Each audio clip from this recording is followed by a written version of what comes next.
Welcome to the night mode edition of the Mark Jackson Show. I'm Mark Jackson. This is my dynamic co-host, my guy Blue. Blue, weekend time, baby. You got plans? What's your plans for the weekend? Oh man, I don't really have that many plans. I'm gonna go to church Sunday. Let's see. Oh, it's Mother's Day coming up. Shout out to all the mothers. I'm gonna celebrate. I might go find me a little mommy. You have a mommy. Come on, man. Not that type of mommy. Way to step on it, right? Now I feel weird. I don't know, man. I'm gonna enjoy my weekend. How about you? What you got up, Pops? I'm just gonna relax. You know, Father's Day, the dad get the big piece of chicken. That's all. So it's all about the mom. So shout out to all the moms this weekend. Enjoy your day. Well deserved. Yeah, we're not talking about Father's Day right now. We'll have our day when it comes. From what you say, though, it's not much to look forward to on Father's Day. It's not like that. I mean, maybe Noah will get you a card or something nice. I mean, for me, I just get the big piece of chicken. No cards, no notes, no letters. That was a setup question because I'm your son. I've given you things over the years. Why are you trying to act like I haven't given you gifts, nice things? When I was young, I used to go to what was it, Radio Shack, and get you some little little shave or something. I was thoughtful. Yeah, you're right. I'm blessed and highly favored when it comes to my crew. So I'm fortunate, Wow. But it's about the mothers. So happy Mother's Day to all the mothers. Yeah. All right, man. Let's give a shout out to our sponsors, Underdog Fantasy. Go ahead and scan the QR code in the corner or click the link in the description. Use the promo code Mark and play the pick'em game. That's our favorite. Yo, Pops, man, some good games tonight. Some statements made. Some guys showed some life. Came up with some big time W's. Hold on. Before we get to the games, I'm just looking at your whole setup that's going on. Wow. What are you talking about? The camera back? What are you talking about? I knew because I'm like, yo, my pop's house is too. I've been to your house. Your house is too nice for you to have the camera all this close. So I'm happy that you look great. I have no clue what you're talking about. I guess I stumbled onto something nice. I have no clue. What type of hoodie is that? It's called Mad Happy. I picked it up because I'm mad happy. I thought it was a great statement and it's only fitting. Yeah, that's no nice. Shout out. White. I paid for it, so no shout out. Giving free. You talking about me with the free shout outs? They need to come with some free gear now. You just threw him the lob, asking me what type of hoodie it is. Huh? You just threw him the lob, asking me what type of hoodie it is. No, I got my weekend plan now. That's where we're going. We're going to get hoodies. All right, but yeah, let's start off. It was two great games tonight, but let's start off with the Pacers and the Knicks, Pops. What did you see tonight from this game, a competitive game? Tell me your first impressions. My first impression was I was really impressed by the way that the Pacers, picked up the pace, fought, battled, and then I was impressed with the Knicks, shorthanded, battling injuries, battling guys not being 100%, battling guys playing extended minutes. It was a great game and awfully impressive with I've been there before, the energy and the enthusiasm in the building in Indiana. Those fans are as good as it gets. So it was a fun time watching playoff basketball, and the support Indiana Pacers fans was on full display this afternoon in the ball game. But I was impressed with Tyrese Halliburton and how he responded.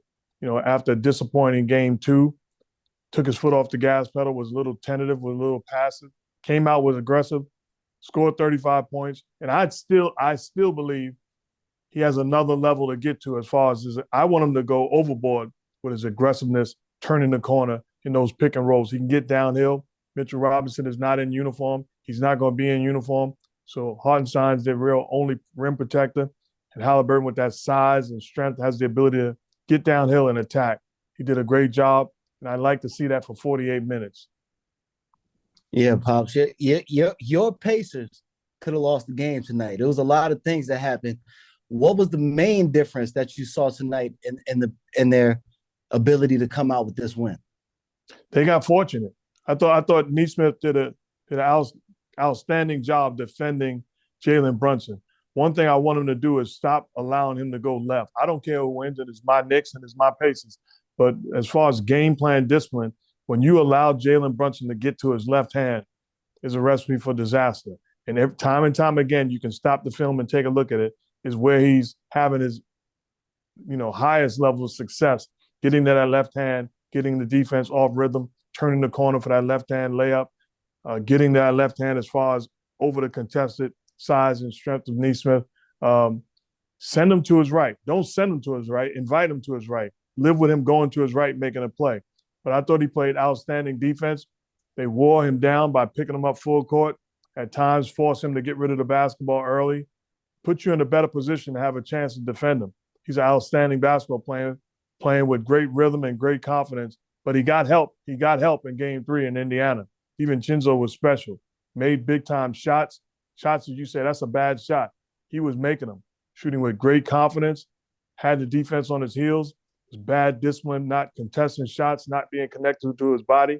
Gave that team life. I thought Alec Burks did a great job. Alec Burks did a great job coming off that bench, giving him energy and effort, a little bit of life on the offensive end. It would have been a heck of a win for the New York Knicks. But big time plays and at the end of the day, Nembhard shoots a 31-foot shot to basically win the ball game. It was a bad offensive possession. Another time when I thought I'd much rather Halliburton have the basketball in his hands and make a play. They doubled him. He got rid of the basketball with the clock dwindling down, and a big-time shot by Nembhard. Yeah, coming down the stretch, that was a huge shot. I'm not gonna step. I was about to jump out the window. Nah, that was Pops. That was trash. That was trash. To lose the game that way, made the bucket, but that was a trash possession and a shot that happened to go well for the Pacers. But when I'm watching this team, I don't understand the Pacers. I can't put my finger on what this team's identity is. It's almost like it's Jekyll and Hyde. It's 1 minute this is amazing, the next minute is something that you've never seen before. That's horrific. When we talk about this offense that's sometimes beautiful, and then this defense that's just giving it up. It's unbelievable to me, man. I don't know how to really put my finger on the pulse of this team, man. It's weird. I'm concerned about the execution down the stretch of ball games. Without T.J. McConnell on the floor, they seem a little rushed at times. They panic and get a little bit out of rhythm. You can't tell what they're trying to accomplish down the stretch of ball games once the Knicks increase the pressure, elevate the intensity. I'd much rather have Halliburton, call a timeout or call sets and control it from the sideline if you're Rick Carlisle. Little high screen and roll. Little action where you put the ball in your best player's hands and you know you're going to get something out of it. They've been rushed, not just in Game 3. They were rushed in Game 2 and Game 1 also in Madison Square Garden. They have to be better. They got away with it today, but they have to be better. I thought the biggest play of the game wasn't Nembhard's three. I thought the biggest play of the game, Josh Hart is full head of steam going coast to coast, and Miles Turner does not give up on a play. Chases him down and blocks the shot in transition, eliminating the opportunity to increase the lead. I thought it was the biggest play of the game, and a statement made by a 7-footer giving extra energy and multiple effort, pursuing the basketball, coming up with a big-time block. Yeah, I think that's my issue, Pops. I think that's my issue with this team is I see them play defensively on certain possessions immaculately, amazingly, with grit, with attention to detail, switching screens, coming together. And then the next possession, it'll just be a blown coverage for a wide open layup or a wide open jump shot that they don't even sprint out to contest. It's defensively, it's 1 minute is Orlando Bloom is beautiful, and the next minute is Orlando Brown, and you just know a breakdown is coming at some point. It's disheartening, man, and I can't put my trust in this Pacers team. I can't. So it's Knicks Nation with me all the way. They still gonna come back and win this. The only concern with the Knicks is the demand that's put on those guys playing all of these minutes, and you can tell Tom Thibodeau went to Miles McBride, went to Alec Burks. So he went a little deeper as far as giving those Alec Burks, at least. He's still playing 7 guys, basically close to 7.5. But I think he still has to extend the minutes. You know, Sims got some minutes. The demand is just too tall of a task. And for me, I like the way the Pacers utilize their bench, get some minutes. I would even, if I'm them, I'd even shorten the minutes and put a more demand on Halliburton to play extended minutes. I trust TJ McConnell, but ultimately it was a big time win. They have to buy in more on the defensive end, which they did tonight, even though they still gave up looks. In game one, it was 121 points. In game two, it was 130 points. In game three, 106 points. So they've shown you that they can, even in missing assignments and not having multiple efforts all night long, they've shown you that they're able to defend the New York Knicks to 106 points. We know they can score. So if they just buy in a little bit more on the defensive end, this is going to be an interesting series and far from over. I do like the adjustment of ultimately putting Naismith on Brunson, a bigger body that's able to get back into the picture, contain him a little bit, be there in the picture to contest shots, and at times he frustrated Brunson. So I think it's almost like George Foreman and Muhammad Ali in Zaire. That big body wears you down. You don't know it until it's down the stretch of a ball game how much of a toll having a bigger body, pushing, shoving, defending, aggressively fighting over screens, staying connected, it wears on you, and it's physically demanding. Yeah, one thing that we brushed over, but I love the aggression out of Tyrese Halliburton tonight. That dude was aggressive from the jump. At times, I think it's just his game where he takes a back seat because he's a natural passer. But when he's aggressive like he was tonight, this Indiana team is at their best. And the size, the strength, I love his ability, and he doesn't do it as much as I would like. But somebody's got to get in his ear and tell him, turn the corner. Once he gets a guy on his hip, he has the ability, the size and the strength to keep him there and finish on his terms. He did it a couple of times, but he can do it all night long. And I want him playing with confidence. I want him playing aggressive, and I want other guys feeding off of his aggressiveness. I don't want him looking to get guys involved. Make plays, be aggressive, and we'll figure it out around you. Coming down the stretch at the end of the game, there were a lot of key plays that happened in quick succession. But was this unraveling at the end of the game? Was it more so on the players, or did you see mismanagement from the coaching staffs? I saw a combination of both. If I know that my guys are panicking and rushing and not executing down the stretch, and I've witnessed it for 3 games now, then I've got to control it a little bit more by calling plays, by dictating the pace, by saying slow down, by making sure we get something that's directed towards being in the right hands. I thought down the stretch, Pascal Siakam did a good job of using his size and strength, getting in the paint. That little mid-range shot, turnaround jump shot was effective, made some big plays. But if I'm the Pacers, if I'm Rick Carlisle, unless we're in rhythm, unless we're running and everything is clicking on all cylinders, I'm going to control the pace. The interesting thing is Rick Carlisle is allowing Tyrese Halliburton, which shows you his growth as a coach. He's a future Hall of Famer. He's allowing Tyrese Halliburton to dictate the offense and execute the offense. But he had 2 guys that in his history as far as a coach, in Jason Kidd and Rajon Rondo, that he tried to force feed and control plays and dictate plays. You'd been better off letting those 2 dudes do that and orchestrating stuff for Tyrese Halliburton. He's the type of player right now in his career that unless he's got it going, I want to control what's going on that floor. And I think in the end of game 2 specifically, and at the end of game 3, I didn't like the way they executed down the stretch. All right, Pops, I need a pick from you. Who wins game 4? I think the Pacers stole one with a heave that won game 3, and I expect to see them play better and tie this series up in game 4. I believe the Pacers will win game 4 and tie this series up.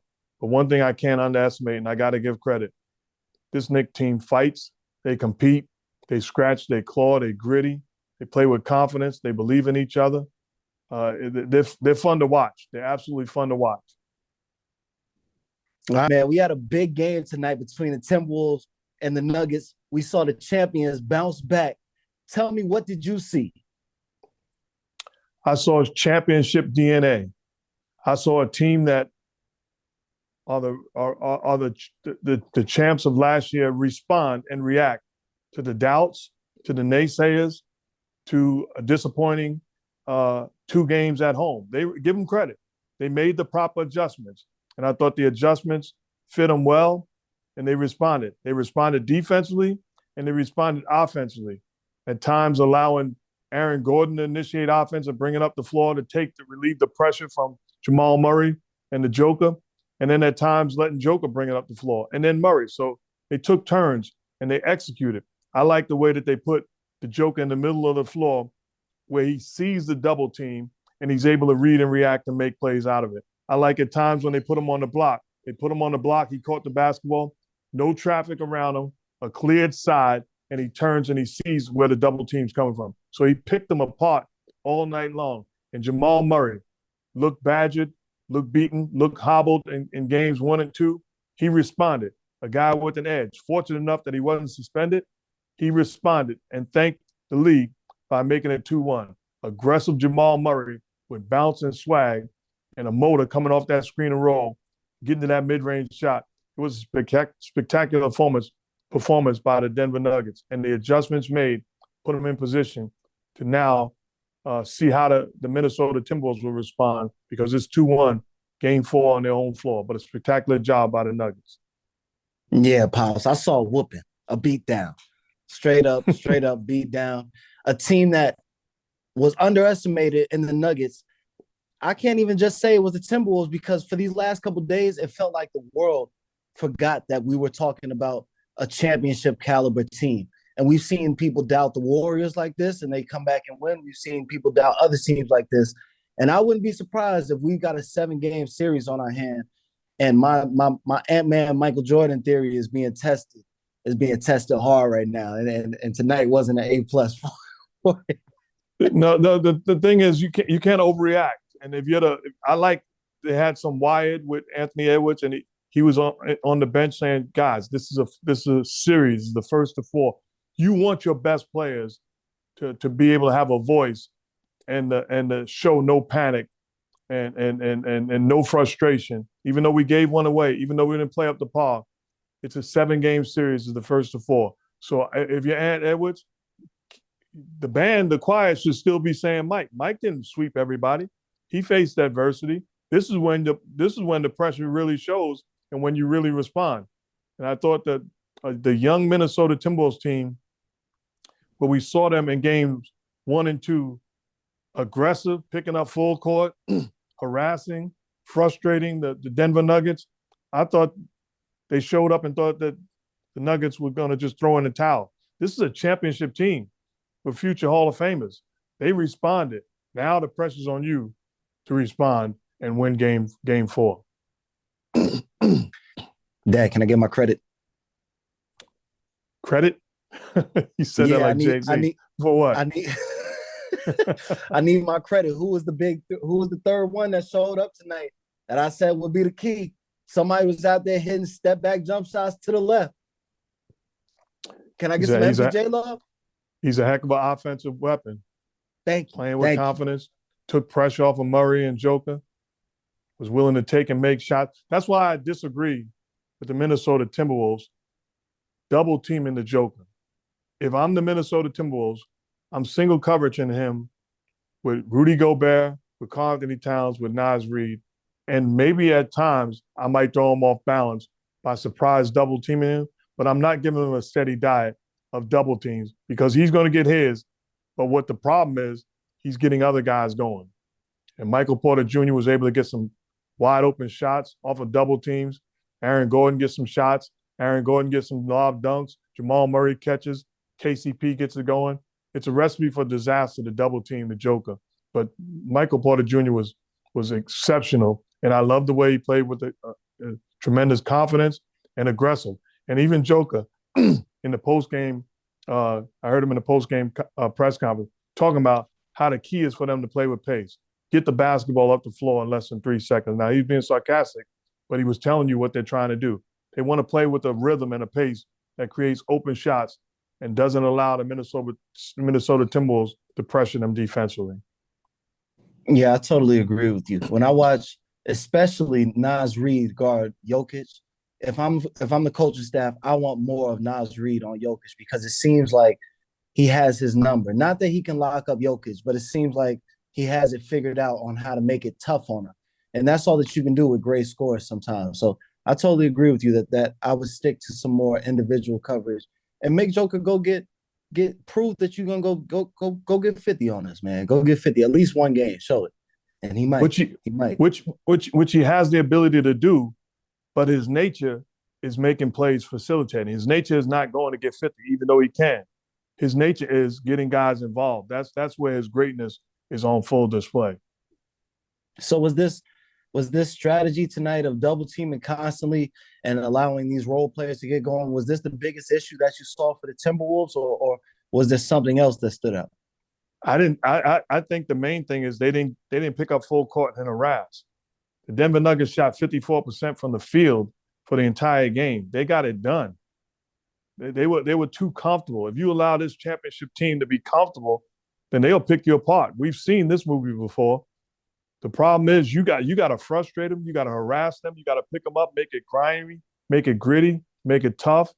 Don't allow them to execute, make them uncomfortable, get them on their heels, and that's when they got exposed. If you let them come down there and just make plays and pass and cut and execute the offense, you got problems. So I think the main adjustment is whatever the Minnesota Timberwolves are going to do, they have to do it with force. They've got to do it with a mindset of being aggressive, and then make adjustments off of that. But the double team Nikola Jokic is not going to work in my opinion. I've seen teams try it, and he welcomes it. He embraces it. He baits you, and then he finds other guys. That's how you get Murray with 24, and Porter with 21, and Gordon with 13, and KCP with 12, and Holiday coming in off the bench, and Brown coming in off the bench and making play. You open up the floor for all of those guys, and you allow them to play. Joker's going to get his. Make him beat you by getting 50. Yeah, what did you see as far as Rudy Gobert return tonight to the lineup? Did you think it was an issue with maybe some of the chemistry, or what did you see? Now, people can overreact and say, well, Rudy Gobert is back, and they didn't play the same way. It had nothing to do with Rudy Gobert. They didn't pick up. They didn't play with this. You just turn the TV on and look at game 2 and look at game 3. That's a different Minnesota basketball team. They're not playing with the same force. So it has nothing to do with who's in uniform. They just didn't have the same edge and confidence and swagger that they had. They went after and took game 1 and took game 2, and they delivered game 3 to the Denver Nuggets by not being as aggressive and not responding. Young teams, you think I'm going home, everything's going to be all right. We're going home, 20,000 people, our fans dressed in our colors and acting crazy and being loud, and you think all of a sudden that's going to win you the ball game. And then all of a sudden you look up and the Nuggets came to play. Jamal Murray came to be aggressive. The Joker came to be aggressive. Oh, they playing with a chip, and it's a different mentality. And before you know it, you try to turn it back on, and it's not there. They gave the Nuggets life. Give the Nuggets credit. They came with the right mindset. But if you're the Timberwolves, I'm not worried about how they came. I'm worried about how we didn't execute and we didn't get after them. Yeah, it's gonna be tough, man. If they lose this next game, this game 4 against the Nuggets, you got 2 of the next 3 back in Denver, and it's not looking good. So this is a huge game. Coach, do you have a message for Ant-Man going into this game? Yeah. The message is simple. I'm calling them in the office and letting them know the same thing I was once told. They're watching you. That swagged out dude with extreme confidence, that dude that's been compared to Michael Jordan, hadn't lost in the playoffs as far as rolling in extreme confidence. And now all of a sudden, they're looking to see how you come in the shoot around, or how you come into practice, or how you come into the film session, or what you're doing now. Be that same vocal, boisterous guy with the same swag and same confidence, because it's contagious. If you show no fear, no disappointment, no doubt, then all of a sudden we're going to get 15 guys that have a mindset that we gave one away, but we're still the biggest, baddest team left in the playoffs, and we're going to respond. And you let the guys know by your words, but more importantly, by your actions. Follow me. Follow me. and they will respond to greatness. And I expect to see him do that, whether they win or lose, I don't know. But I expect to see him, because he's been consistent with his mentality and his approach, I expect to see him lead this basketball team and have no panic moving forward. Come on, you know we can't leave with the I don't know if they win or lose. We need a pick, Coach. I picked the T-Wolves to win this series. So I'm going to say they will win. I think Anthony Edwards will make the proper adjustments. I think they'll understand how they won game 1 and 2 and how they lost game 3 and come back to that team that took care of business in Denver, because the defense, the intensity, the mental toughness, the competitive spirit, that travels. So it can have the same impact in Minnesota that it had in Denver. Now it's up to the individuals to find a way to get it done. Okay. We got 2 game 3s coming up Saturday night. We need some messages for the team, Coach. We need some messages for these teams, Pop. Are you ready? Yes, I am, I guess.